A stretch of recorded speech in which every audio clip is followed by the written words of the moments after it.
Good morning and welcome to Barbara's Bulletin. I'm your host, Barbara. Today, we're starting with a significant development in international relations that has sparked a wave of reactions across the globe. The European Union has reaffirmed its commitment to respecting the sovereignty and territorial integrity of Somalia, following Israel's decision to formally recognize Somaliland as an independent state. This move by Israel has been met with widespread condemnation from several countries and regional bodies, including Egypt, Turkey, Djibouti, and members of the Gulf Cooperation Council. The African Union and the East African Bloc (IGAD) have also reiterated their long-standing position that Somalia's borders are internationally recognized and cannot be altered unilaterally. Somaliland, which has operated as a de facto state since 1991 with its own institutions, currency, and security forces, hopes that Israel's recognition will break decades of diplomatic isolation and encourage other countries to follow suit. However, Somalia's government has reacted with fury, labeling the move a direct assault on its sovereignty and vowing to pursue diplomatic and legal measures to counter what it calls an unlawful and deliberate attempt to legitimize secession. As we delve into this complex issue, it's essential to consider the historical context and the potential implications for regional stability. The Horn of Africa is a critical area, with many countries having strategic interests in the region. The European Union's stance emphasizes the importance of respecting Somalia's unity, sovereignty, and territorial integrity, which is seen as key to maintaining peace and stability in the entire region. We'll continue to monitor this situation closely and provide updates as more information becomes available. For now, it's clear that Israel's recognition of Somaliland has opened up a new chapter in the long-standing dispute between Somalia and its northern region, with significant implications for international relations and regional security. We'll be right back with more of today's top news on Barbara's Bulletin. Welcome back to Barbara's Bulletin. We're shifting gears now to the world of sports, where recent events have sparked intense debate and discussion among fans and fighters alike. The Ultimate Fighting Championship, or UFC, has been at the center of the storm, with several high-profile fighter releases and pullouts making headlines. One such instance involves Paulo Costa, a former middleweight title challenger who recently pulled out of his scheduled fight at UFC 326.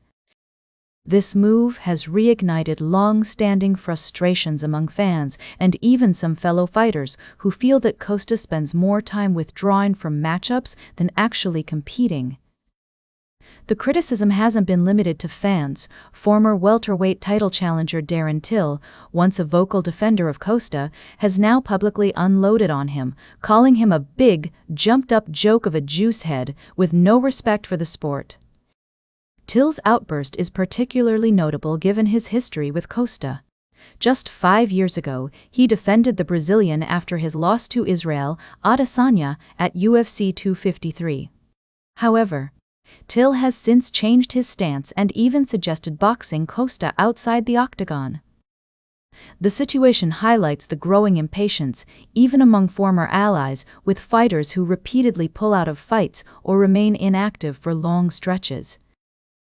In a related development, Islam Makhachev, a prominent figure in the UFC, has offered advice to Russian fighters on how to succeed in the promotion. Makhachev suggests that learning English, being interesting, and putting on a show are crucial for fighters who want to make a lasting impression and secure their place in the UFC. This advice comes after the release of welterweight Rinat Fakhretdinov, despite his impressive 6-0-1 record in the UFC. Makhachev's comments underscore the UFC's preference for charismatic and marketable fighters who can draw in audiences and generate revenue. The dynamic is not new, and has been observed throughout the promotion's history, where flashy and charismatic fighters often receive more prominence than quieter, grinding competitors. As we delve into these stories, it's essential to consider the broader implications for the sport. The emphasis on entertainment and marketability raises questions about the nature of competition and what it means to be a successful fighter in the UFC. Is the ability to put on a show and sell oneself to the public equally as important as the skill and dedication that goes into training and competing at the highest level? These are complex issues with no easy answers, but they certainly warrant our attention and discussion. As we continue to explore the world of sports and its many intricacies, we invite you to join us in this conversation. Welcome back to Barbarous Bulletin. As we wrap up today's show, I'd like to bring to your attention a developing story that has sparked controversy and debate in the UK. Egyptian pro-democracy activist Alaya Abdel Fattah, a dual British national, has arrived in the UK after being released from prison in Egypt following a presidential pardon. According to reports, Prime Minister Sir Keir Starmer welcomed Abdel Fattah's arrival, stating he was delighted to hear the activist had landed in the UK to be reunited with his family. However, this move has been met with criticism from some quarters, including Shadow Justice Secretary Robert Jenrick, who accused the Prime Minister of a serious error of judgment. Jenrick highlighted historical social media messages from Abdel Fattah that appeared to endorse the killing of Zionists and police. It's essential to note that the UK government considers these messages to be abhorrent, and it's understood they were not brought to the attention of the Prime Minister until recently. The Jewish Leadership Council has also criticized what it described as an effusive welcome from the UK government. Abdel Fattah's release in September followed a long campaign by his family, backed by celebrities and lobbying by the British government.